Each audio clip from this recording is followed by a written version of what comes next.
police don't protect you. The government doesn't serve you. Change isn't made in a ballot box. You better get together with the people in your neighborhood and learn how to save yourselves. Hallelujah, lovers to haters. I'm Aly. I'm Jim. And this is the Bozeman Antifa Dance and Theater Collective podcast. It's the bad podcast. It's a bad podcast. We like a lot of words. We haven't been around for a while. Nope. But that might not matter to whoever's months. listening. This could be your first time. If so, hello. Hello. We're filming on Easter 2024, March 31st. Or Trans Day of Visibility. Correct. The real day. But we also, as anarchists, don't really care about days. Although we do like Christmas. You can listen to our podcast about liking Christmas if you want to. Jesus is the reason for the season. Yes. No. People's perception of who Jesus was is the reason for the season. Yeah. So, we don't want to talk too much about our lives in this episode. No, because we do that a lot, and it's kind of getting old, I think. So, those of you who only listen to hear about us talk about our lives, they'll come up, I'm sure, somewhat, as we talk about subjects, but we wanted something a little more substantive today. We can't just be beautiful and silly all the time. I'm sure we'll still be beautiful and silly. I'm sure. All right. What are we talking about today? We are talking about serious anarchist things. Why we don't vote.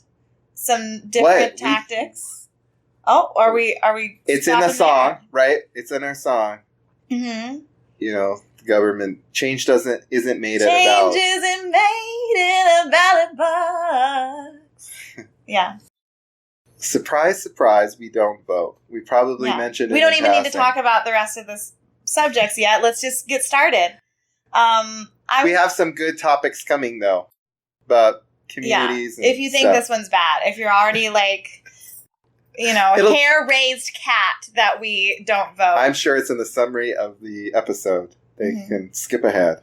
They can. Yeah, I was going to start out with quoting Kwame Ture. You know him. Black Panther, right? Yes. Yeah. I saw a clip of one of his speeches today saying that revolutionaries are not concerned with issues. They are concerned with the systems. And I kind of thought of that because we had a young man try to stop us while we were dancing today to sign something related to an initiative. We didn't let him really explain the initiative. We didn't. We were dancing. And Leave us alone. We didn't have time to explain our position. I don't know if we necessarily needed to explain. We just I simply said I'm not registered to vote. And I said, we don't want to do that. Thank you. Or something like that. I'm like, we're okay. But maybe as anarchists we should have explained. But that just made me think of that because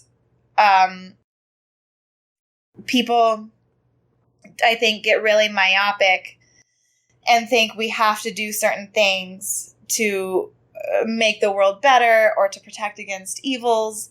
And I think what we do is just frame our existences entirely differently and our relationship to these ills and society differently than people who vote do. So one argument might be, how do you change the system if you're not voting and participating in the system to change it? And we would say, how are you changing it by voting? But yes, elaborate. Okay, I will. Thank you. A lot of times we've been taught this civics lesson that our power is our voice is our vote. And in mass, if we organize together, we as a society, through democratic processes, can make the changes through the levers, and we should feel blessed for all the people who've really worked to expand the votes and expand access to more and more people. And to that, I don't see a system that actually is serving anybody. And I think those ideas are heavily propagandized. Well, to keep people participating in the system that is oppressing them. So the U.S. has 330 or so odd million people. Don't look at me about numbers. And I often wonder how, for instance, the President of the United States, how much of my 100 and 330 million voice, or there are, over 200 million voters, or no, there aren't over 200 million voters, 200 million people maybe who are eligible to vote, because a lot of people are children, or they're not. Yes. Well, 200 million plus, right? I don't know how many people are actually voting in the elections. My brain shuts off when I hear numbers of any kind. What percentage of you is represented in that? Mm-hmm. So if our power is our votes, you're basically saying you have such a minute fraction. Mm-hmm. Can you actually imagine how small a percentage of you is represented by that? Yeah. And you're giving that to somebody else, whether it's a congressman, whether it's your city council or city commissioners, as we have in Bozeman, or your state senator or your state representative or your governor. No matter what, it's still a ridiculously big number of people that you're giving power to make decisions on your behalf. Yes. They never can represent you. So they don't represent, and we have a society that is clearly unjust. Mm-hmm. And we have a society where people clearly feel unempowered. I don't think continuously telling people to wait for the next election, or wait for the next petition, or wait for the next way to in any way influence their representatives actually makes anyone feel empowered. If it does, we're not going to tell you not to do that. We're not going to tell anyone not to do anything, are we? Except maybe hurt someone. I don't know. I might say that I don't think it's a very wise or effective choice.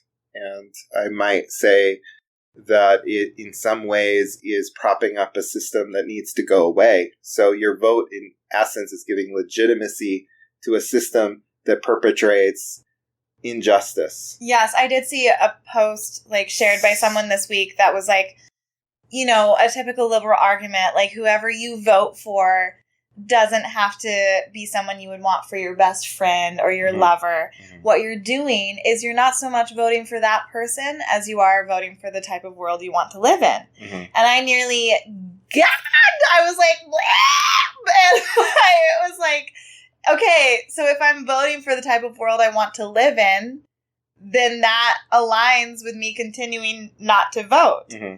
Because no one who is ever trying to be in a political position would be someone who I would want to in any way mirror the type of world I want. Mm-hmm. I don't want a world in which these systems exist. This was an argument for voting for Biden. I certainly do not want a world in which the option that I'm supposed to choose supports genocide, supports tighter border control, supports the police. Still building a border wall. Still building a border wall, still continuing policies that Trump started or that were started before Trump.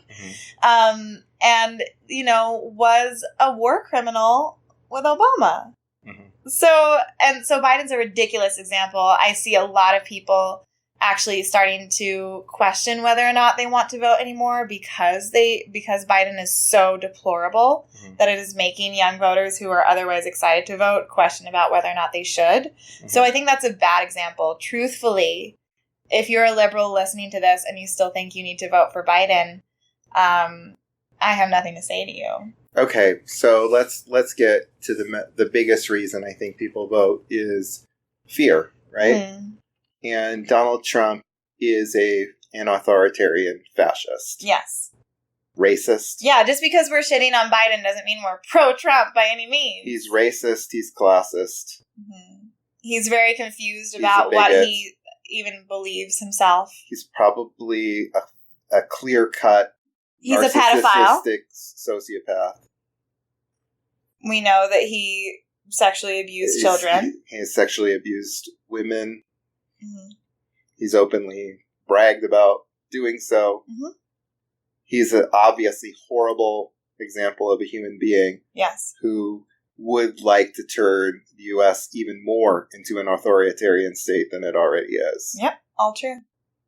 So why wouldn't it be okay, the argument goes, just for the protection of all the people who are going to be even more hurt by Trump than they would by Biden, to vote at least for Joe Biden, knowing that he's still going to do horrible things himself, but someone who's going to do even much more horrible things.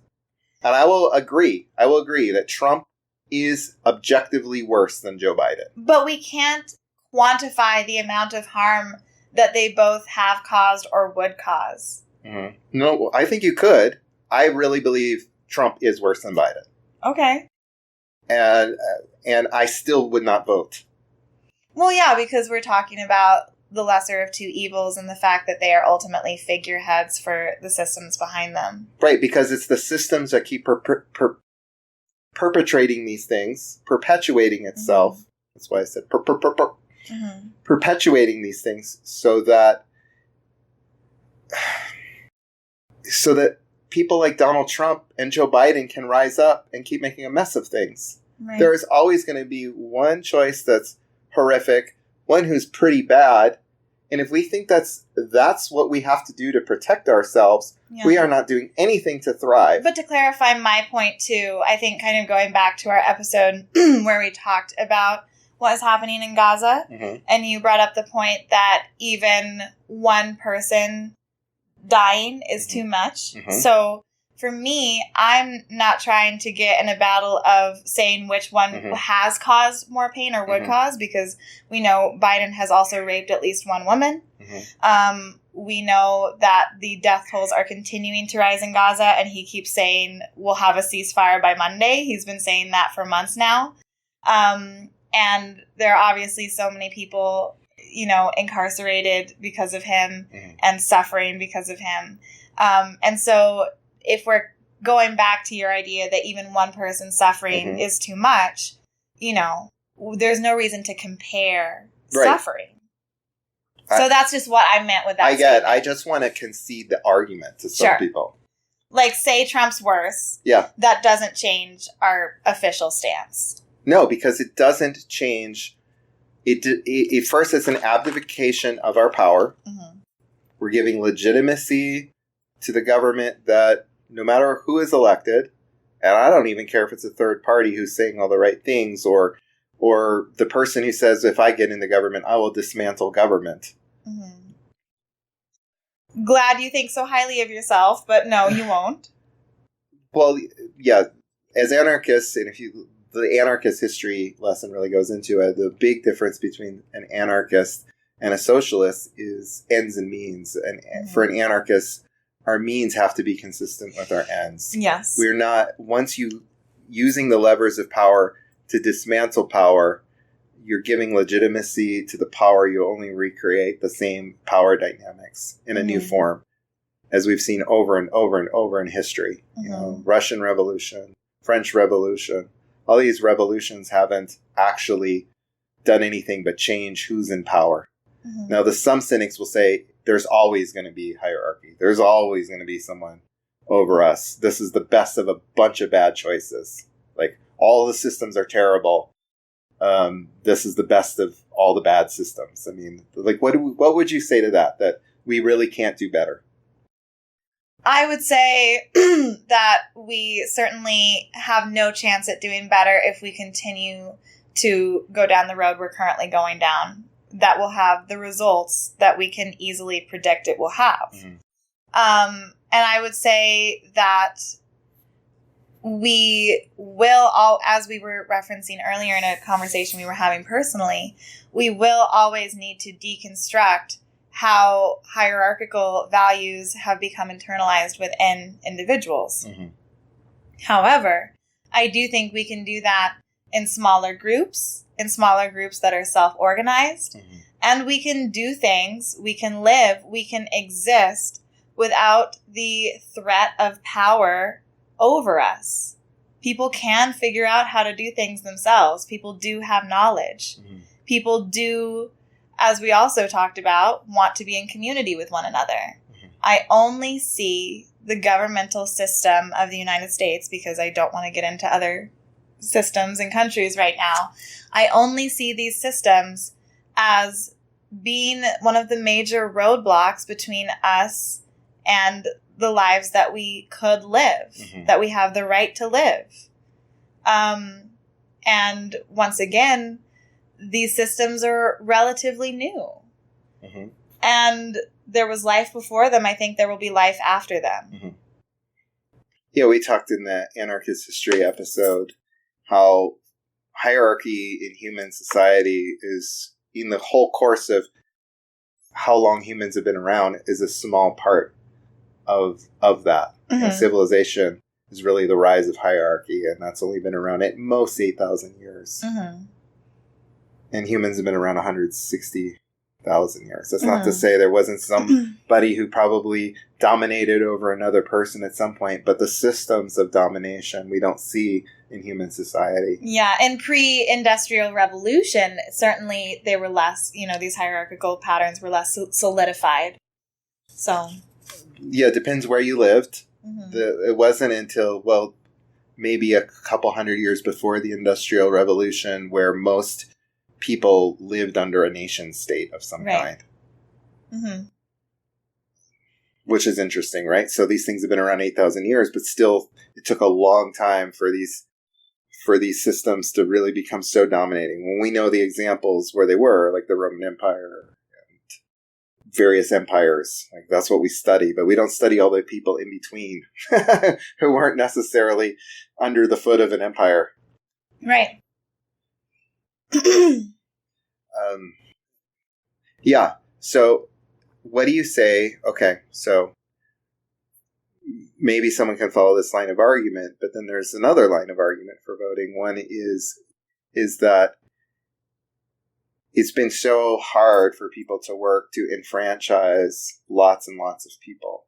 Mm-hmm. And so we've told Black people that the vote matters. We've told women that the vote matters.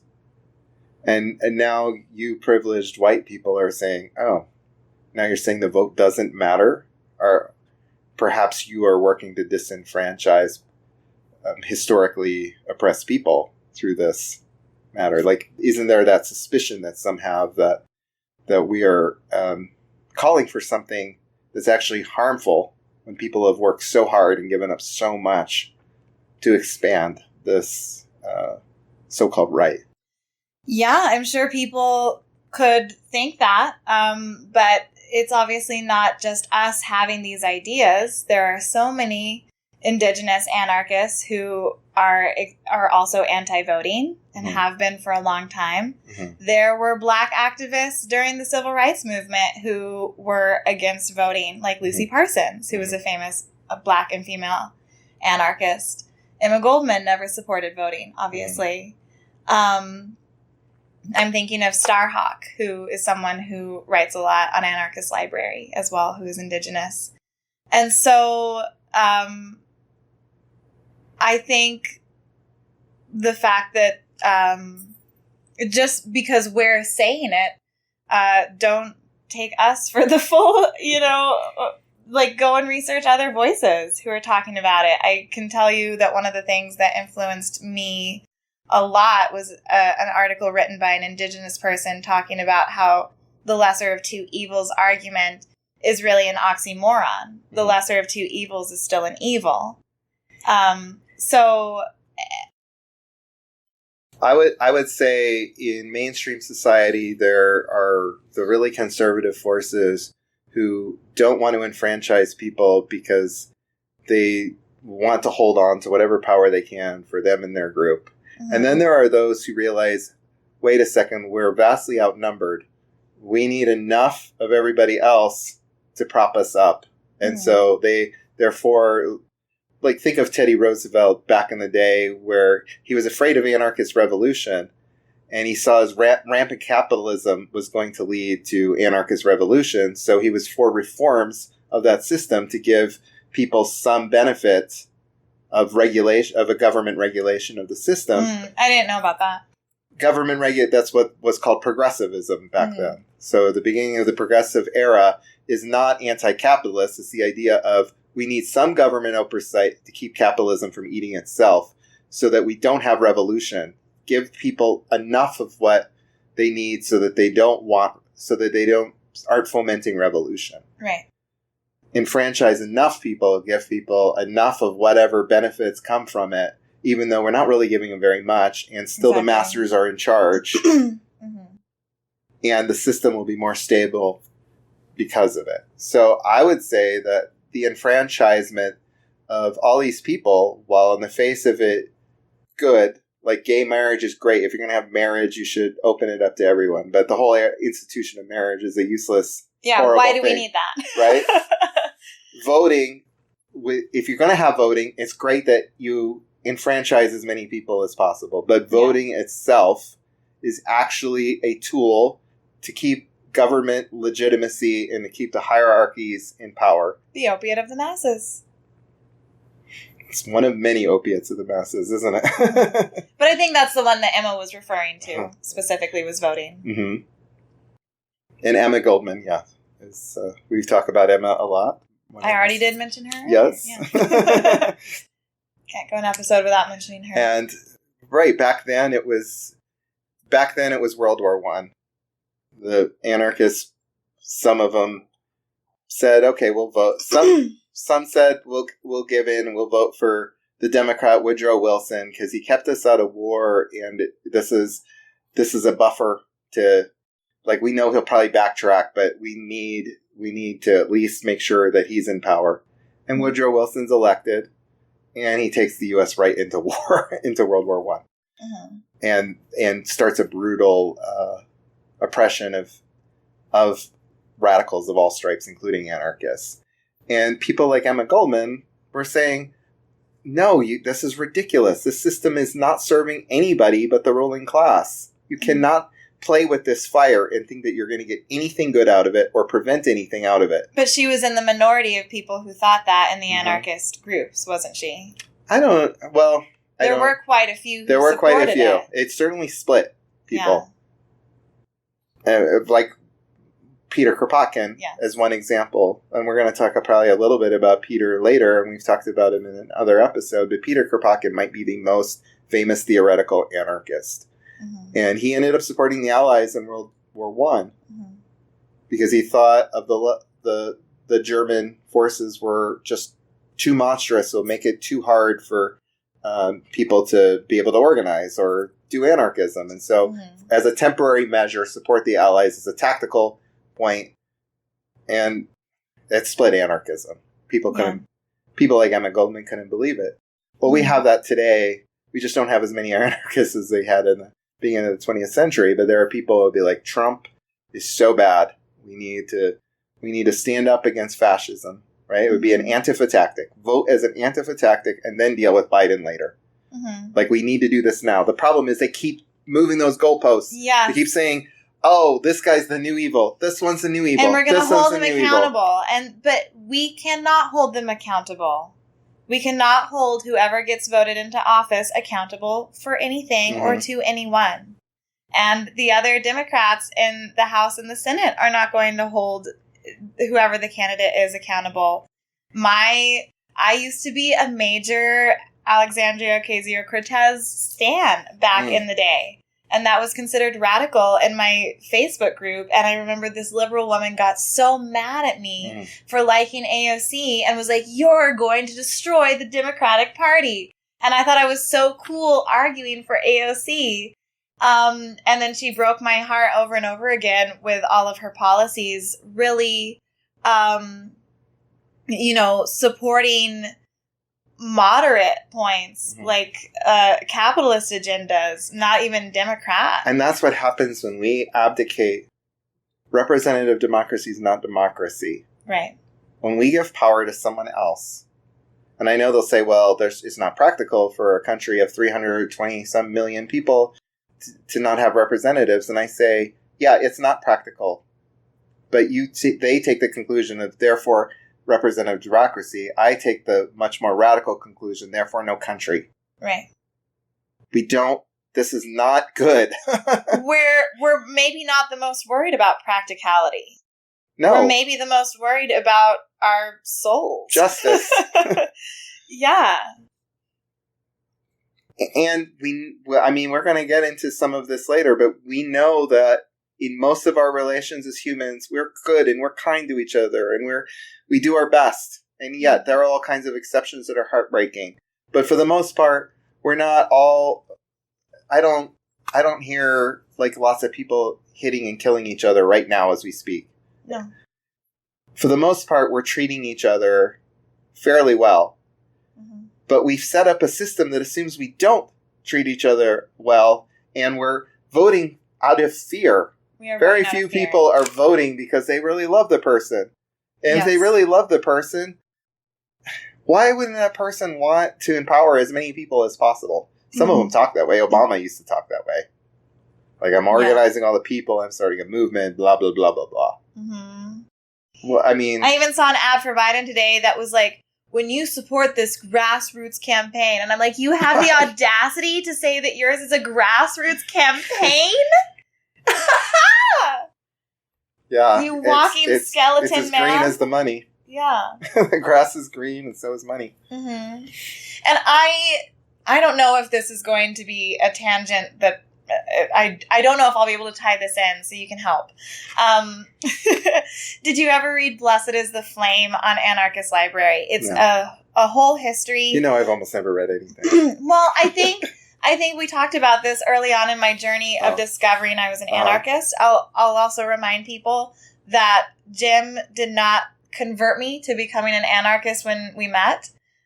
He helped me realize that I'd always been one. And I think that's an important point. I was always an anarchist, and I just had to realize that I was. I think a lot of people are, honestly. I do too. But so anyway, this piece on Anarchist Library, which is a free website where there's a lot of writings, is a pretty cursory but in-depth history of different organizing attempts that occurred in concentration camps during World War II. And the person who wrote it talks about how difficult it was for any organizing to occur because of how incredibly strict the guards were, and how if someone even tried to start the smallest mutual aid operation to get bread to more people, they would often not only kill that person who started that attempt, but they would pick like 10 random people to shoot first and have the person who stole the bread watch. Or they would torture people in strange and unusual ways and add way more labor onto everybody and things like that. And so the threat for doing anything out of line was so extreme that you wouldn't expect any revolt attempts to happen. And this author does a very good job of explaining that those who did not revolt are also not weak in any way. And I think that's a very good point. But despite all of that, people somehow figured out ways to create incredibly nuanced and underground and powerful organization techniques. And it talks about how some actually turned into organizations and others remained completely non-hierarchical. And it's fascinating how people organize themselves in different ways. But I was thinking about this particularly because one of the tactics, even though everyone was in a distraught situation, they would label people with different colors. Like, obviously, Jews, lowest of the low. But any gay people and different types of people they would label in different ways. And those who were closest to being German, to seeming like they are powerful in society, would be given sort of false promotions that they would then use to keep the other people in line who were seen as below them.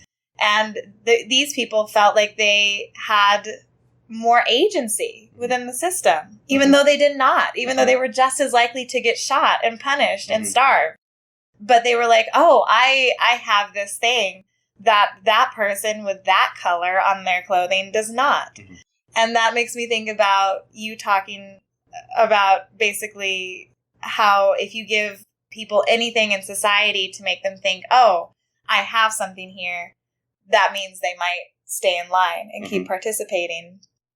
And so if that was even happening in concentration camps, what are we going to do? But ultimately, I felt hopeful reading this article because the spirit of people to respond to their oppressors has always existed. And I think maybe it's best to not even think about the odds in the day-to-day and just remember the ideal. And so, do I want to live a life in which I'm making choices from fear? No. Voting is included in that. Is voting helping me to be a better member of my society and a better person in relationship to those I love? No. I actually became more involved in my community after I stopped voting because I realized that there were all these things I could do all the time that I hadn't empowered myself to realize. I'm going to bring up something, this is going to seem tangential too. I'm going to bring up something theoretical. I certainly will not be able to tie it in. That I think very few people have applied to anarchism. Okay. So there's this famous philosophical thing from the 17th century. There's this thing called Pascal's wager, and it's about belief in God. I know about Pascal's wager. I couldn't explain it as well as you, but I do know about it. So Pascal argued, let's say there was a 1 in an almost just slightly less than infinite chance that God exists and everything else against the existence of God. He said, well, you should still believe in your ideal for that little chance because you lose nothing. You lose nothing by gaining, by voting, by choosing. Was that a Freudian slip? No. By choosing your 1 in a gazillion chance, but you have the chance to gain everything through your belief. Now, of course, that's been criticized by saying that's not really belief if you're treating faith as a wager. Exactly. However, I think the principle is right in terms of action. Like if you have an action and you have a couple choices and one says, system's not going to change, this is what we have, this is the best we can do. We know it's not going to give us very much, but incrementally your vote might do something. It's something for somebody. And yes, ideally we would love this beautiful world without hierarchies where people were just. It's just not realistic. But is it impossible? I don't think anyone could prove to me that it was impossible. Mm-hmm. And I don't think anyone could show that it wasn't so much better if we reached that possibility than what we have now. Mm-hmm. Why wouldn't we put our lot in with the thing with the lower odds, which has the much greater potential to produce a happier, healthier society than we would putting our lot into something that actually is institutionalizing injustice? Yes. So I believe in putting ourselves into ideals, even if it's horribly impractical, very unlikely to ever happen. But it certainly won't happen if I'm putting my energy into the system. Right. So to me, it's like Pascal's wager, right? Mm-hmm. Only in a stakes much less than the test of religious faith. It's more of, how am I going to act? I'm going to act for something that has the most beautiful outcome. And it may never happen, probably will never happen, but it could happen. And it certainly won't happen if I don't put my effort into it. Exactly. Yeah. I personally think it probably won't ever happen on a worldwide scale, because that would mean that once again we have a new system that is trying to make things the same across different groups. So, yes, I agree with you. But on smaller scales, yeah, whether or not that can happen in different collectives and in different regions and different groups, I'm willing to have some belief that it can, and also as a person who is looking to find meaning and joy in the process, in the process of my life that I am living, which matters to me because I am living it. There is no other way I'd rather spend my time and my energy than learning more and more how to live these ideals, rather than put faith in something that I already know I don't want the outcome of. Mm-hmm. Okay, maybe this is a transition to our next topic. So if we don't believe in voting and we want to put our faith in certain ideals and certain actions, certain things that revolutionize society and the system, a lot of people say that is all activism can be, is voting. If you're not voting, you're not doing anything. We know that that's crazy, right? There's all kinds of ways to serve each other that don't involve voting. Absolutely. But I think we wanted to have a discussion on tactics, right? Like, what else could we be doing? What other ways can we act in a world where this is our system, but we don't want to, we don't want to give legitimacy to that system and would prefer actions that tend to erode that system or destroy it altogether. But this is also going to be a pretty nuanced conversation because we don't support a lot of tactics. And yet, or we support them all too, which is to say you don't support any of them. But there are infinite tactics, right? And there are some that we don't support. Probably not. And I have a game for you. I don't support genocide. I have a Alexis Cowboys. Well, can genocide be called an anarchist tactic? Because I can't think of any anarchist genocides. Okay, so we're talking about anarchists specifically. We're talking about anarchist specific tactics. We as anarchists. Yes. If you're not an anarchist listening to it, just enjoy the show. It's not about you. And really, a tactic can be anything that you think of in your head and do. And it's something you can do with friends. You can sit around and just say, what is a need that one of us has? Or what is a desire that one of us has? What is something that we'd like to spend an afternoon doing? What is something we'd like to spend a couple of weeks preparing to do? And why? You can literally just brainstorm tactics. So it's anything we can do, or is it specifically with a certain goal towards dismantling the system? I think it's nice to have a goal, but I truly do think a tactic can be anything. We could be reading poetry together, and that could be our It could be. It would be a tactic that somebody would judge. We could be dancing in a street corner, and it could be our tactic. We could. And once again, that would be a tactic that a lot of people judge. Who does that? Yeah.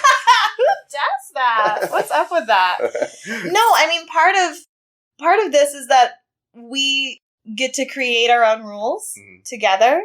So actually, no one can tell us that our tactic is not viable. And unless we see someone else's tactic as involving bigotry or causing violence to those who we don't think there should be violence perpetrated towards, we can't call their tactic unviable either. So something would be an illegitimate tactic if it was against the very principles of anarchy, which means no rule, no hierarchical rule. Right. If a tactic... Now, some might say your tactic isn't doing anything to get rid of hierarchical rule. I guess people can argue about that, whatever. But in a broad sense, if you believe or are working towards the eradication of hierarchies in some way through your goal, right. If we recognize that we alone cannot eradicate that and won't. Yeah. How do we live in a way that is consistent with anarchist ideals? Right. So we're going to play a game of yay or nay, where I just tell Jim 3 different actions that I'm sure he's aware of in different ways to get his thoughts on them. Because Jim was an organizer in D.C. You've worked with the Buffalo Field Campaign. You've done a lot of shit. Yeah. I would say the D.C. time was very formative. Obviously, with Buffalo Field Campaign, I was more of a foot soldier.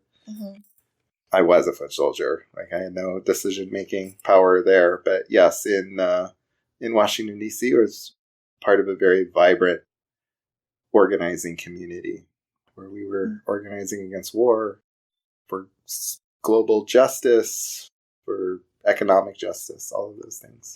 I'm going to ask you your first yay or nay, and then I'm going to go cough in the corner because I occasionally still have a cough. Yay or nay, people chaining themselves to equipment that is being used to build a pipeline. That sounds... Oh, I have to keep talking while you're at the bathroom? I have to cough. I'm trying not to do it on camera. She's coughing over the microphone, though. Well, it's further away from the microphone.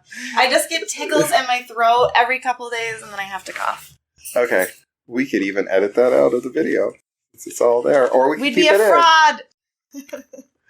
If we edited it out, it was because she was coughing. If we didn't, you know what happened. It's real. It's authentic. Did I articulate the question? Yay or nay on the tactic? Well, as a tactic, I have nothing against people doing that. I admire their bravery and their courage. Mm-hmm. It probably won't ultimately work, but if you had enough numbers, I guess it could do it. What interests me isn't the idea that someone has chained themselves to a pipeline.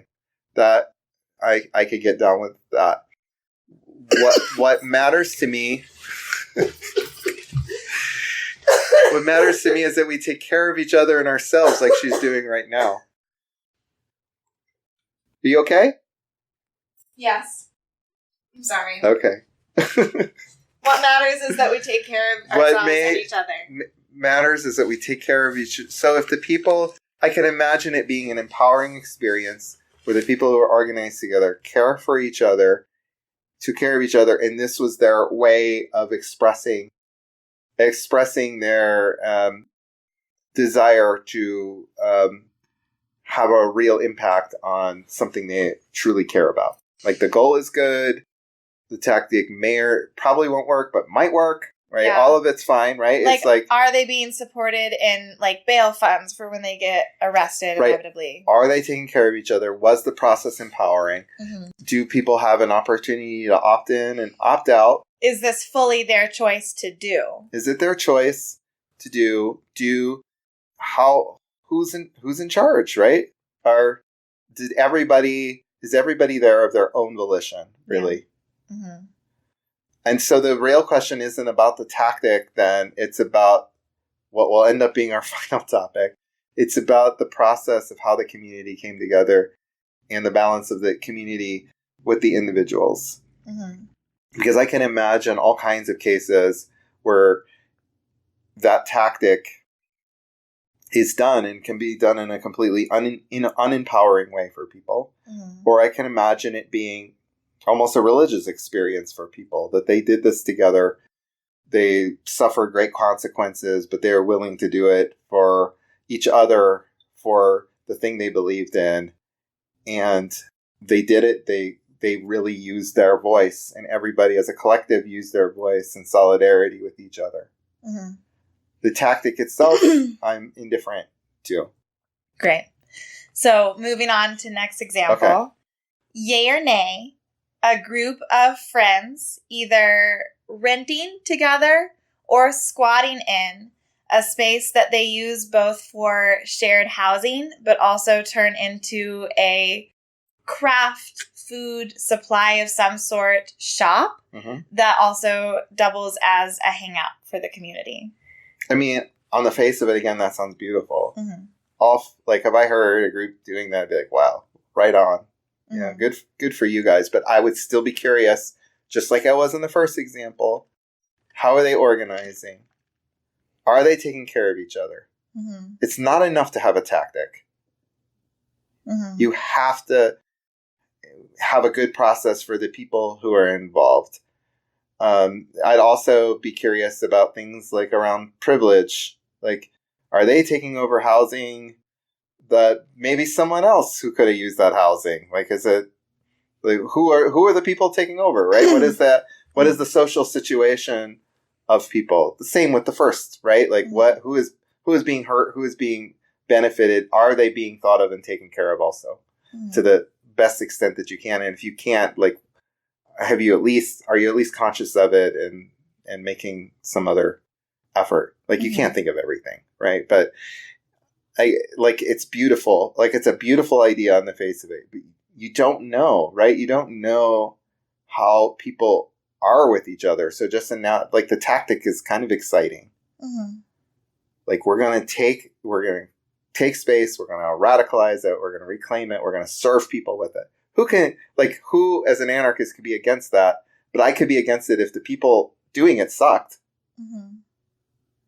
If you still had the same patriarchal attitudes in the group, if people's voices were being shut out by a few who were running things, if security culture within the group became so paranoid that everyone was scared of each other, ratting themselves out to the cops, or that there was a secret cop among their group, or like, there's all these things that happen. Yeah. You can be in a tactic that you believe in, and you can be destroyed by the inner functionings of it. Or you can be uplifted by it if you have that togetherness, if you have that solidarity and that mutual aid within the group. Absolutely. Final yay or nay, just to I'm not really giving you yays or nays exactly. I would say slight yays. You're giving me exactly what I thought you would give, Jim. Keep giving. There's still, I would say, slight yays, right? Like, I'm four people. He's giving nuance, as predicted. Final one. Yay or nay, a group of parents facilitating a shared horizontal approach to unschooling their kids in a neighborhood where the kids primarily get to pick their own projects, decide how they want to work on different subjects, and organize themselves to come up with different topics and practices and hobbies. So when you say shared horizontal, what does that mean? That means there's approximately 4 or 5 sets of parents who all, depending on their work schedules and their commitments, share decision-making process of how the group is run, share tasks, share help, share support. And there's no one parent or one set of parents who does the majority of those things. So they're sort of organized, at least at the parent level, at the parent level. And they try to work with the kids, but we don't know fully how that ends up working. Right. Yeah, that sounds more of a yay to me, how you described it. It's not that I necessarily think all kids necessarily should or want to be unschooled. I'm a big proponent of that. As a person who was homeschooled in a interesting way, I'm not necessarily the biggest fan. Right, but as I understand unschooling, if your kid comes to you and says, I really want to go to school, they generally will say, yeah, okay, we'll make that happen. I don't like it, but we'll help you get. So that's still, I guess, consistent with an unschooling approach. If your kid says, hey, let's actually want to go to school. But so in general, I kind of should we explain what unschooling is? Some people don't know what that is. I don't have a perfect definition of it. So there's homeschooling, but there's unschooling. Yeah, generally, my impression is that if you homeschool your child, you use some sort of a curriculum with it. My parents used an evangelical Christian curriculum with me that taught that dinosaurs weren't real. But with unschooling, there's generally no curriculum. The children are encouraged to get a lot of time outside if they live in a place where they can be outside often. They are encouraged to pick the books that interest them. There is supposed to be focus on all subjects, but once again, they get to...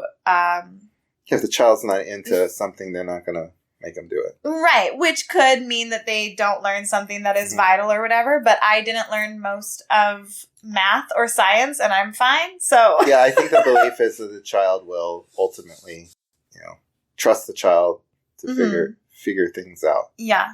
And the child will end up more well-rounded and trusted and empowered and yeah, and I'm thinking specifically of some of our friends in Livingston who do this. We don't need to say their names.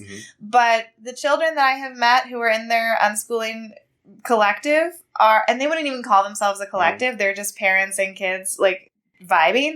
But these kids are fucking smart. Like, one of them created her own zine, which we haven't even gotten around to doing. Like, one of them learned how to mummify stuff because they wanted to learn about the mummification processes in Egypt.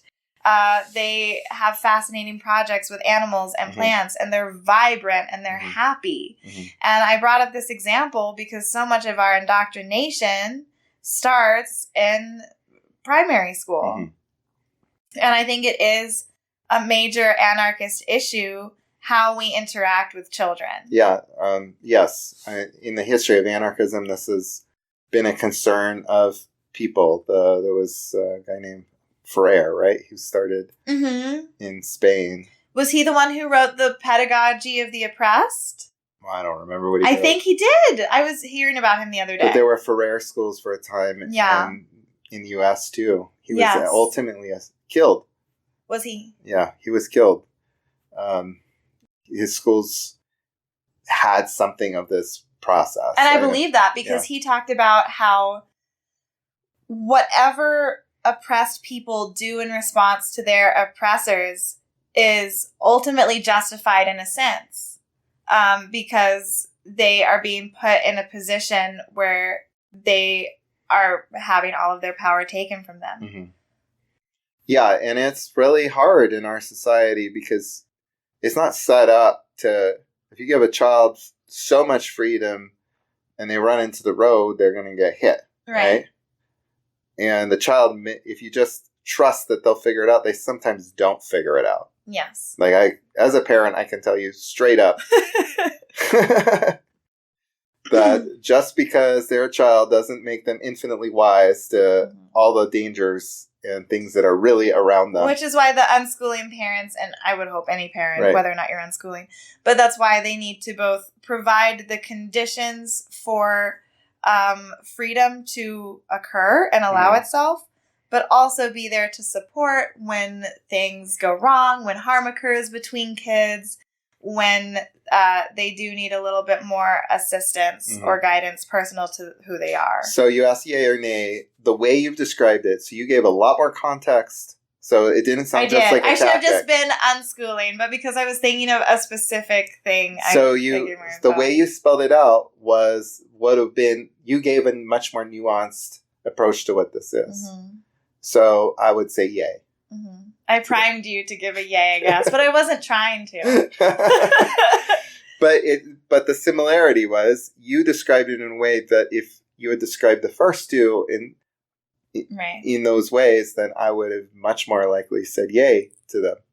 Where instead it's more of a yay, and I could be a yay on each of those first two. Yeah. And I could go back and provide more context to the middle one because someone I know actually does want to do that, but we don't need to take time to do that. We made our point maybe, and now we can discuss. Well, right. But I can see that second situation going horribly wrong with the wrong collective of people going into such a space, right? Or potentially right, yeah. The thing that was brought up was just buying kind of like or renting an office or like a small warehouse space and then turning it into, a shared living and working space, and mostly just somewhere for people to hang out. But the reason for things being sold would be to help the people who were living there also pay rent. And there were discussions of how those people who would be living there would be the ones who needed the housing the most out of the group of friends, and other friends could hang out there but still use their live spaces for other figuring out how your group is, who you trust, how that works, who's involved with the decision making, how do you, all of those things, and ultimately, are you being good to each other? So you can have all the process in the world, and if you aren't kind and loving to each other, what difference does it make? It's going to end up a shit show no matter how good your intention. But if we do believe that most people want to find a way to be kind, then I think there is hope for people to be able to have these situations. True, but I don't necessarily think we have, as a society, done the work. We haven't transcended.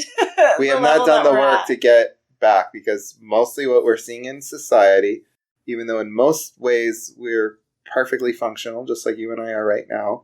Well, speak for yourself. Towards each other, I meant. Yes.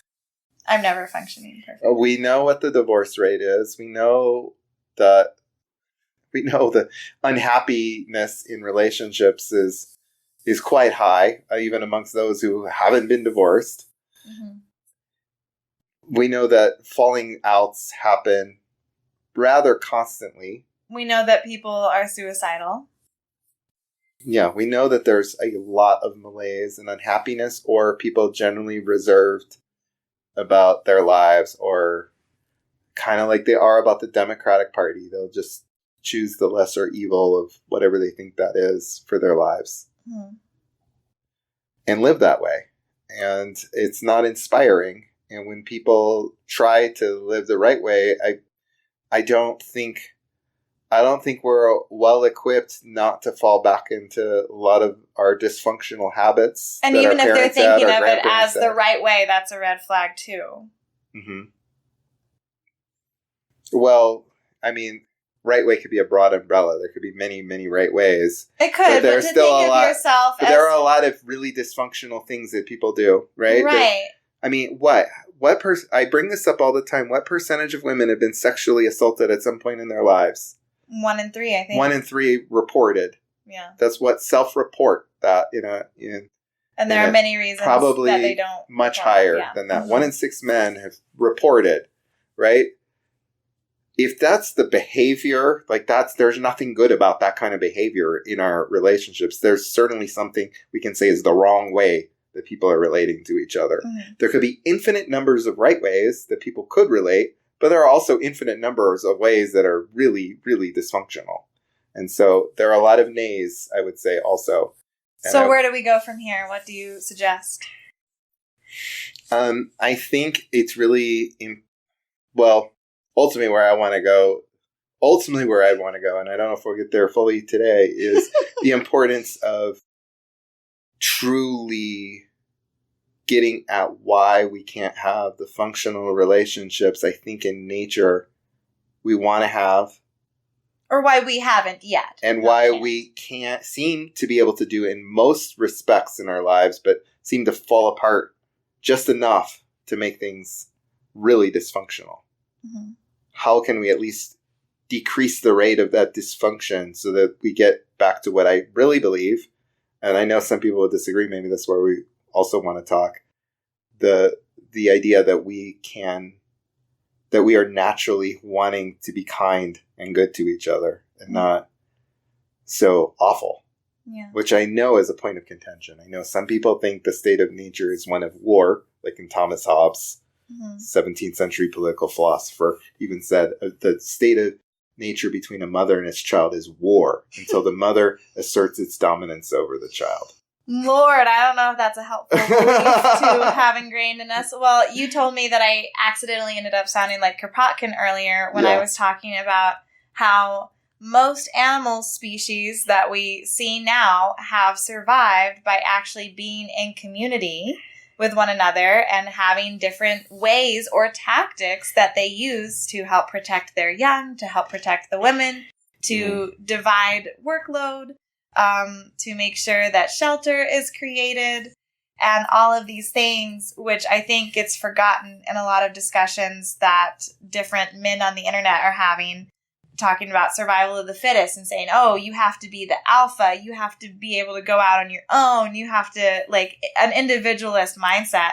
And it's like, actually, individualism doesn't tend to work out well for natural examples of that in the animal kingdom, if we're in the business of comparing ourselves to animals. I mean, I guess we can always find animals, exceptions, probably. We'd probably find, the queen bee, right? The hierarchical It works out for her to have all of her men doing her bedding and then dying. Yeah.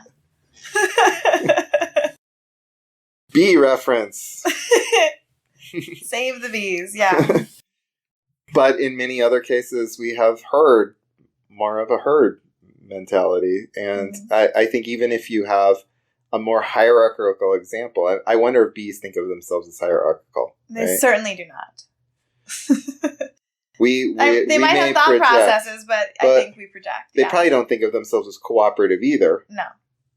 They just are. They just exist in a way that can be called hierarchical or can be called cooperative, depending on what you're looking at. Most species at least have to come together to procreate at some point. Mm-hmm. Even if they spend most of their lives separate, they come together for a moment. There's always some moment of cooperation within a species, or it won't exist anymore. Mm-hmm. Unless they happen to be something that asexually reproduces, I suppose. Mm-hmm. And then you better have cooperation within your cellular structure, right? The cells are revolting. They need hazard pay. We call that cancer, right? When your cells revolt, that's cancer. Mm-hmm. For the most part, our cells are not revolting for our lives until they do, and we die. Mm-hmm. Eventually, our cells revolt. Mm-hmm. Eventually, things will break down. So we're not talking about something that's going to last forever when we talk about community. We are all victims to entropy, I suppose. Mm-hmm. Yeah. Yeah. So the anarchist isn't saying cooperation is the ironclad rule. We will all have utopian society where things will last forever. No. Harm will always exist. And I think the magic is in how we decide to continually stay in a practice of intimacy regarding harm that arises. Mm-hmm. Yeah, I don't see why we set up systems where we intentionally speed up the process of harm to ourselves. Right. Create all these extra But I feel like stresses. that's what we're doing. I feel like that's how society is now. Yes. Like everyone I know is heading towards a breakdown. Yes. Everyone that I know is like, I can't do this. This is unsustainable, but there's nothing else. I have to keep doing this. I have to keep complying. I have to keep showing up at work. And yes, under the current systems, we do. It's not what we want for ourselves. It's not what we want. So the original topic we were going to talk about, ultimately, I want to get to that point. But I think one of the things where we were really talking about with these tactics is the relationship between people within a group of people who have a purpose. So whatever your tactic, and there are lots of really cool ideas out there. And there are a lot of things like voting we don't think are so cool. But whatever it is you're coming together to do, how is it that you can come together and yet yourself feel not oppressed by your group? Or you being kind of the oppressor of the group by being so individualistic that the group doesn't know where you are in respect to the group. So it becomes a trust issue. Like if someone's like, I'm free, I can do what I want. But people in your group are like, okay, but what is it you want? You want one thing today and then you want one thing the next day, and your choices affect me and don't allow me to thrive in my freedom. Like, how do we set up that relationship between the individual and the community so that these tactics can be yays? And I guess I don't know, to be honest with you. I haven't been in a situation yet where that is even really a discussion.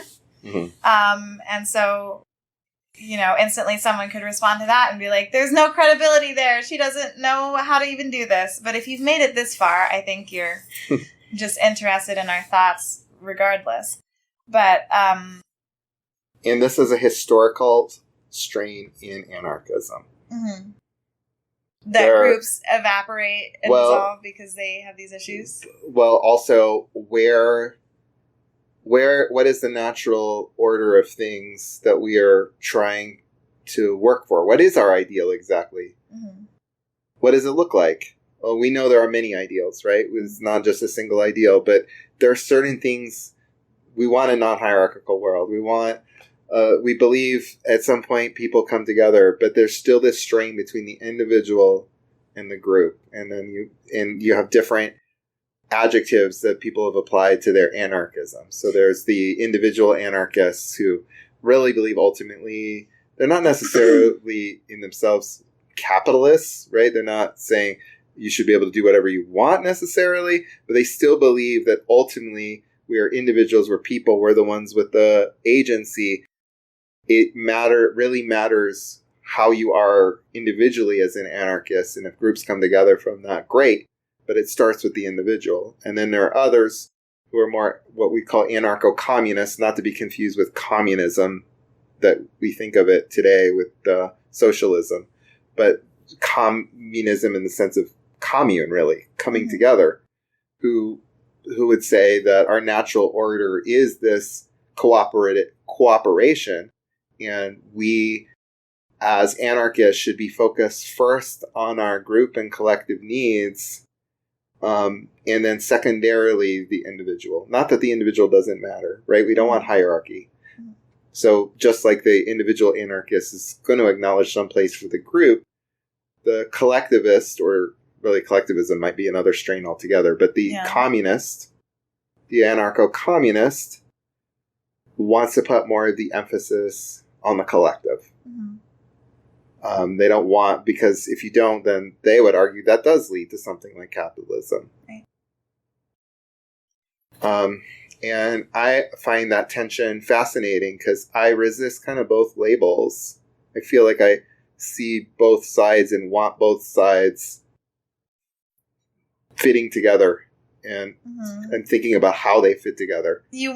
I want to be individuals who truly understand themselves and their needs to be able to naturally come together into something that becomes a type of collective that then utilizes anarchist methods of decision-making and living together, but that, I guess, isn't just there for that premise. So I want two things mirrored. I want the individual to recognize part of their individual nature is to need human interaction in society and cooperation. That my individual needs are met when I am part of a group, and that I don't see my whole power in terms of just what I can do with my body, but in terms of a larger organization that has my back and supports me. Like that is my individual need. And I want a collective that says, we are a collective of individuals. Our collective means nothing if we don't honor the individual's desires, fears, and boundaries for themselves. And believing those things are not at cross purposes. And if they are cross purposes, then the group should dissolve or part with certain people who don't fit that. It's like, it doesn't have to be sacred in that way. Like we said, things dissolve, but you get to the point where you understand whether the thing fits or not. Not, we're going to enforce it to fit because we must make it fit to meet our social justice needs. Yeah, we're a big proponent of people breaking up. So just in that way, break up with a group, break up with a person. You know who you should break up with. Break up with a person in a group. It's, yeah. I mean, it definitely gets messier when you're trying to figure out as a group if you need to ask someone to leave because of harm that they've caused. And then it's like, well, then are they becoming totalitarian and having this person leave? What is done there? How is their care extended to the person? You would hopefully have individuals who understand that they no longer fit the collective, right? Like if they agreed to rules that were all created mutually. In health, we all know in real life, people aren't going to see the same situation the same way always. There's going to be heartache. Oh, we know. We both know. No, as much of our personal life thinks you're going to get. Each other and at the camera. We know. You know too. Maybe. What are we not talking about in this episode that we may have talked about in other episodes? There's a reason why we didn't want to make it too personal, even though we're getting to a personal place, I think. We're getting to that personal place now, yeah. Yeah. People, take us there, Jen. It's not going to be easy. No. But how else do we get there except through these hard places? We're always going to be in this, it's too much this, it's too much this. Balancing act, yeah. Right? And we're going to be like, does it work? It works. Oh, doesn't work. Oh, maybe it does work. Like, it's not going to be a clear roadmap. I can't say your group should go, your group should stay, your group should go. Maybe try this to see before you, right? Like, these things are messy. Yeah. We're not giving, like, life coach sessions on how to organize your collective. The question is it possible? Is it possible to navigate that? Can we have functionality? Because if we can't, then anarchism, to me, is a fraud. And we are just mitigating things. Mm-hmm. And I believe those who aren't anarchists are ultimately cynical enough to believe we cannot, and we need something to keep us in check. We need a parent to keep the children in check. We need police we need government to keep the vagrants in check. Right. We cannot trust ourselves. Yeah. No, we can't trust the police either because they're humans, but that's what we've got. They're all bad situations, and you're kidding yourself if you're going to find anything like true love and beauty between people. And given our track records in relationships, there's a lot of reasons for feeling that way. Mm-hmm. I just don't see any contradiction in the idea that we can't have beauty. I see too many sparkles in... We felt it for a time.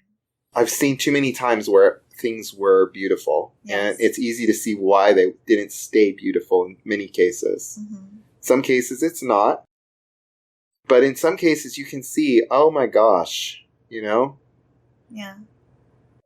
And, to get real, yeah. And beautiful doesn't mean you stay together. Beautiful Absolutely. Just means you did what you could for the time you have. No, yeah, on that note, very quick diversion that is relevant. I often fall into a pit of despair thinking that I can never be in a healthy and functioning or polyamorous relationship situation. But I remember a time in which I loved two individuals deeply and intimately. This was years ago, not recently. But loved two individuals deeply in our own personal ways. Each relationship was distinctly different and distinctly meaningful for its own reasons and based on its own merit. And I remembered for about 2 months where both of these relationships were fully in sync. And how my love for myself, for them, for my friends, and for the world just multiplied tenfold. I felt like a glowing, radiant human being who had arrived on this planet. And the fact that those relationships ended in their own ways at different times means that it does not take away that experience and does not mean that my ideal of loving people in the way that I can love won't happen. Mm-hmm. And even if I never love two people in that way again, or in a way that can be looked at as success, it will not mean that I can't. And so why would I live in such a way to block myself from that potential? Yeah, I don't see any contradiction in the idea, and it's up to someone else to show me how our view is contradictory. Yes. As long as I see the possibility, the rewards of it are so great. Mm-hmm. Not absolutely great, right? Because entropy and all these things we're talking about, but so great for the lives that we want to live, the harmony of our desires with our living, breathing bodies. Mm-hmm. And the greater the degree that we can get there, and we cannot get there through the bullshit of our society now. Everyone is too tired to even have a potluck with their neighbors, something that we've organized on occasion. And you know, we don't trust. People don't trust each other. How much I owe you for this?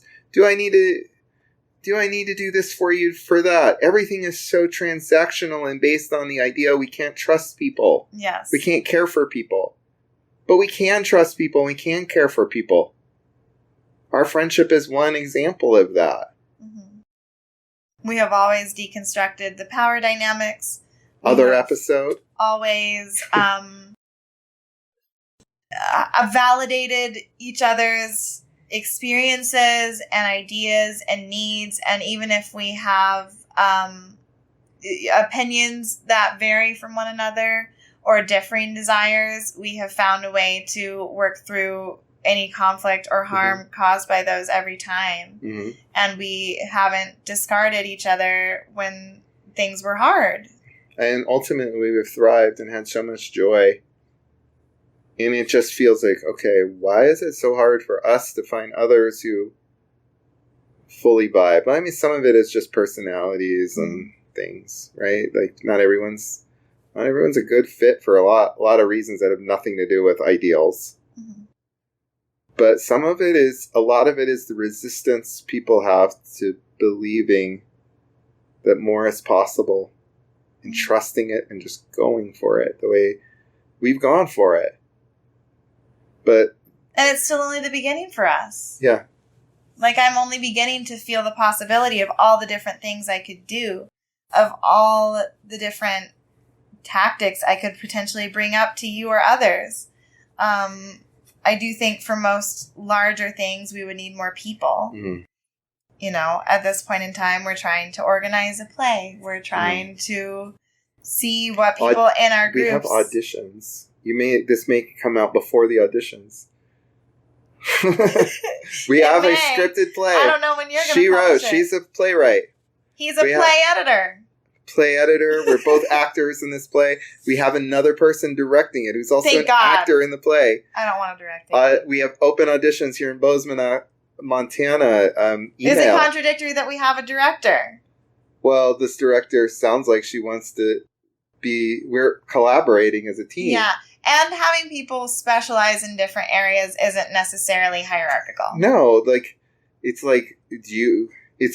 not hierarchical in the sense that she's not ruling over us. Mm-hmm. Some people are better at fixing machines. Yes, we need to see some people are better at certain things. Just bring. Having a skill doesn't mean you're lording your skill over people. Right. And is that person also willing to share and help facilitate the learning of their skill with others? I think is also something that's telling. Really, are they saying, I'm better and I should have control-making power over you and your lives because I have this particular I'm just trying to play skill. Devil's advocate for anything that someone could point out. Yeah, we have all kinds of people who take point in leadership. Yeah. Like, that's part of the individual and the collective, right? Mm-hmm. The individuals in a strong collective are empowered on behalf of the collective, not as a representative, but because that's who they are. Mm-hmm. And through that, they act, and the collective derives benefit from that, but they don't take the fact that they're acting in a particular way as something that now the collective owes them something in return. Power of some kind, really, is what we're talking about. And it may not be political power, it could be economic power. It could be, this person, we should need to bow to their feet because they have all the religious...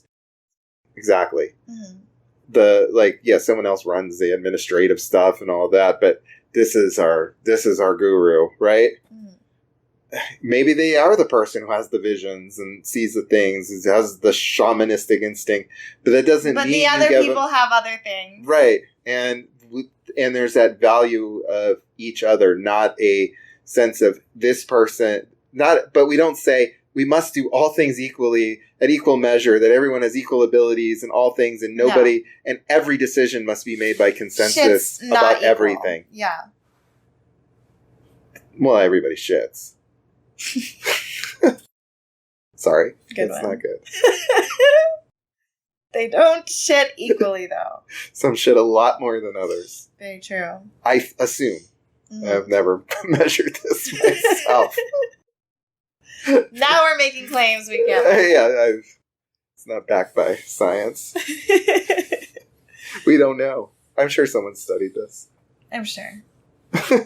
And I'm sure that is their talent and skill, and they can find a way to it's a tactic. Use that in their community. Yay or nay. Someone wants to study the amount of shit that people do relative to each other. Yay, I used to want to study zits.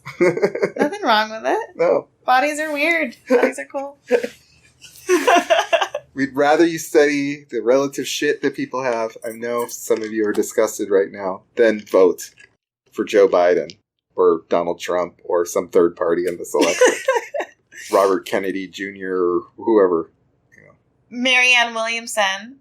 Well, she was running as a Democrat. She's now running as an independent. I think so. She was running. She was on. Maybe not. Don't quote me. But I thought someone said that. She's been running as a Democrat in the last couple election cycles. I know there are a lot of Mary Williamson fans in my world. Oh, my mom is a big one. Mm-hmm. Anyway, we've totally devolved. Yeah, we don't. I don't even want to explain who she is to those who don't know who she is. People it's not worth it. Yeah. So, are we Did we talk about the thing you wanted to talk about? I don't want to get... I think the thing I really want to talk about feels like a whole other episode. Oh. Like the intimacy required. Did we talk about anything?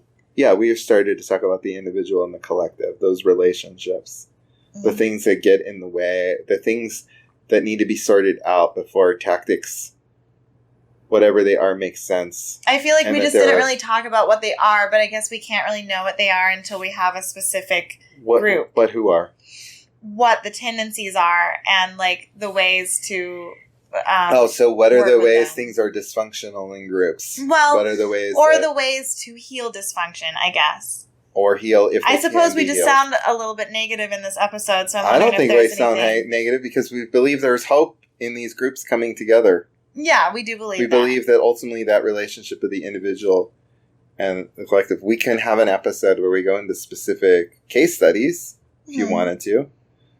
Get our little reporter glasses examples. On. Like, I'm a theorist, so I like to think, I like to think of these things in terms of what I've seen in group dynamics and what could or couldn't work, and what does that sound good? You know? Yeah, Jim's seen some shit, not literal, some group shit. Yeah, I mean, we used to use this outhouse, and the shit would freeze. I was telling somebody about that. Is that true? Yes. At the Buffalo Field campaign, and it's so cold there in West Yellowstone that No, they don't want to hear about this. But eventually the outhouse couldn't be used. Write in if you would like to hear the details of the situation. Those who are watching on the video could almost picture it, but... a volcano, like, hand motion. I'll tell you I'll tell you off camera, but I think we got somewhere interesting and getting to the place of figuring out what works.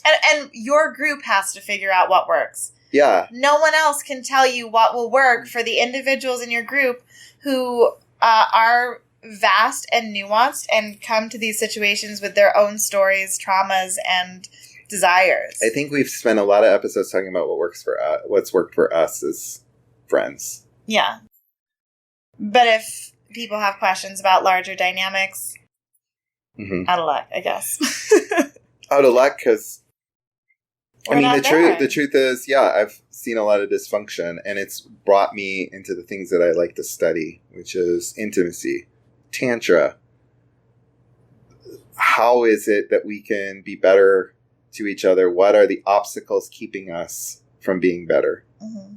So for me, honestly, it's wrapped up in things that don't sound political at all. It's wrapped up in repressed sexual energy. It's not knowing how to communicate to each other. Logistical challenges.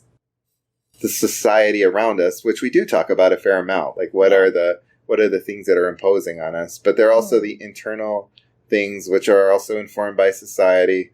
There's a lot of things going on in us and not knowing how to relate even in an interpersonal level. Social scripts that have told us that we have to behave in certain ways. To me, it's like gendered ideas. We don't even breathe in empowering ways. No. We don't move in empowering ways. Mm-hmm. We don't use our voice in empowering ways. Right. Learning those basics, which don't sound at all like anarchism on the face of it. It sounds much more Eastern philosophy, and I don't consider myself an Eastern philosophy person, but it sounds more, it's getting closer at what I think is getting to us. And there are a lot of social and historical reasons why we are where we're at. And we can talk a lot about that too. I think we should go in both directions, but there's deep interpersonal stuff also happening and blocks. And if we get through those blocks, we open ourselves up to the practice. Yes. And then it takes time and mistakes and effort to practice through that to rehabituate ourselves to healthier relationships. I've actually been enjoying some ideas from the Tao recently, which you would not guess for me because I was very against Taoism and the Tao a couple years ago when I was dating someone who was into it. But particularly just how this one writer was delving into the idea of how do we really take responsibility for ourselves. Let's see what time it is. Are we late? Okay. Well, River could. It's 8:25, so... I'll be fast. Okay. Just the specific example that I want to give... My son needs to be picked up again, just like in the previous We episode. care about our relationships, yeah.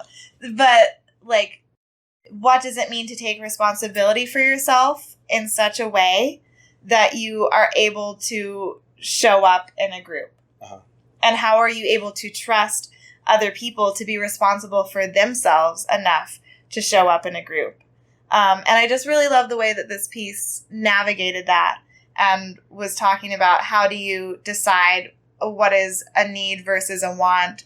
And it's not bad to want, but like just deciding for yourself what those different things are and getting specific with yourself and getting intentional and therefore being able to show up with other people and have them trust that you're being intentional and have there be trust the other way. I really enjoyed that line of thinking. Yeah, deciding what really matters to you, what doesn't matter, right? Because I'm not a big person on compromise. No. But there are a lot of things that don't matter so much to you that might look like compromise. And is that something that you're willing to do in a situation or are you not? Right. And if you're not, then don't be, really getting in tune with who you are, what you need, listening to what someone else is telling you. Anarchists have traditionally started a process of that. By getting rid of the hierarchies, we listen to each other to try to meet that consensus. But we often, I don't think, have really gone about it in a way that goes deep into each other's beings and our stories. There's often a crisis, something has to be decided, very mechanical. Still feels patriarchal in a lot of ways to me. Getting past that, but also understanding. So it's like I feel like I'm connecting my journey as an anarchist into something that seems very different. So when I'm doing something like facilitating a chakra dance class, like I do. And this is something he does. I go to the class. People probably see me one way and are like, well, how is that connected to this person who's an anti-war organizer who does all these things? And if I'm in that world, they're like, what the fuck is this shit? You know, like this isn't the revolution. Because people are so trapped in categories and think that all of our parts have to consistently fit into some aesthetic box. For me, it does. Or it doesn't fit in a box, but it's consistent because it's all consistent within you. Where I get into the individual, where we're on this path. Okay, I don't want to vote. I feel disempowered. How do I get empowered? I get empowered by collectives where we all treat each other well. Wait a second, why aren't we treating each other well? What is happening that our relationships aren't working? That's what gets me into all these other things that I'm doing, because I'm trying to get at the root of why we're so fucking bad to each other, but we don't have to be. Yeah. And there are all kinds of ways we can get at it. And it doesn't have to be where I think you're going is it doesn't have to be the path I'm taking. It could be all kinds of other paths. Yes. But to me, this path gets at something deep in our core that we want to belong, we want to be loved, we want to feel free in ourselves. What are the things keeping us from that? It's not just capitalism. Right. The fact that we are wanting those because we do not have them means that there is a gap. How do we lessen the gap? How do we get rid of it entirely? Yeah. How can we get what we want? But how do we also hear what others want?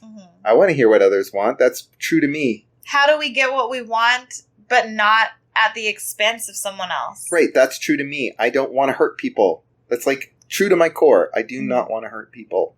I think that's true to a lot of people's cores. Yes. Not true to everybody's core, maybe. And we have to talk about that. You don't want to hurt people, but also when you inevitably do, how do we handle that? Right. You know? How do we handle that? How do we honor ourselves by honoring others? Yes.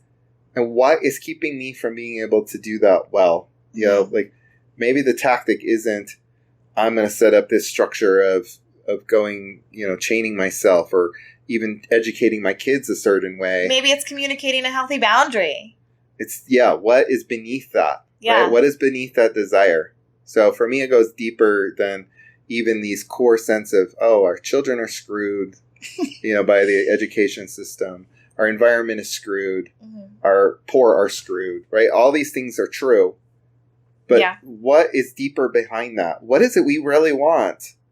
You know, we want those things for sure, but what is behind those? And that's where my journey is going, and that's why I think it takes many more episodes. Luckily, we don't plan on ending this podcast. We plan on ending any minute, but I mean ending the series of podcasts, because there's so many roads, and that's just me. There's you, and there's anyone else we can think of. We're out here.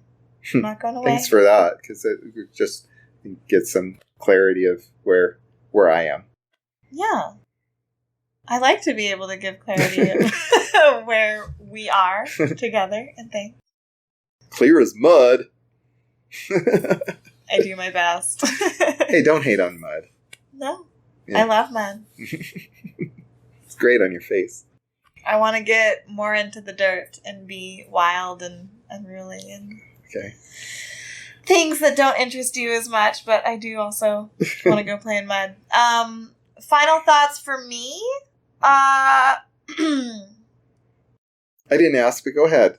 No. Well, I think all of that was like your final thought, basically. It was. My final thought is that maybe it was a bit too, I don't know, like, unflexible of me to say that I didn't know what to say to people who are, like, excited to vote for Biden at the beginning of this episode. They're probably not listening anymore. Yeah. But if you are... Go fuck yourself. No. If you are... No, you wouldn't say that. I would be interested in having a conversation with any liberal who actually wants to have a deep conversation about these things. You brave soul. Like, because most of them are not willing to have the conversation. And that means that that's not a conversation I want to have with them. Yeah, unless they think there's a chance they can get you to vote. If there is someone with no ulterior motives who truly is just interested in speaking with me on this topic or something else, please do. I can't see that being with someone who is, like, very hardcore. Say you call yourself an anti-fascist and you won't vote against Trump? Yeah. Right. So anyone who is not going to understand the distinctions that we made, no. But I don't want to sound totally closed off to having conversations with folks, because there could be someone who's on the fence about their decisions who I'm not trying to convince another way, but basically I'm trying to say there could be someone who was like me when I was making decisions from an unempowered place, who it could be interesting for us to hang out and chat. Cool. So if you are interested, where can they find you? Our Instagram. Our email, bozemanantifa@gmail.com. Bozeman Antifa and at Bozeman Antifa on Instagram. Yep. And you can find our website at bozemanantifadance.org. That was slick. We have to say .org instead of org. It's our rule. Org. Yeah, it does sound kind of weird to say org. Org. It's also weird to think of us as an org. But we're not an org. Better an org than a com. We're not an organization. We're organisms. We're pretty you're organized. Yes. I don't play the organ. Me neither. Anyway, I'm about to start coughing again. So on that note, see you later, lovers to haters. All right, ciao. The police don't protect you. The government doesn't serve you. Change isn't made in a ballot box. You better get together with the people in your neighborhood and learn how to save yourself.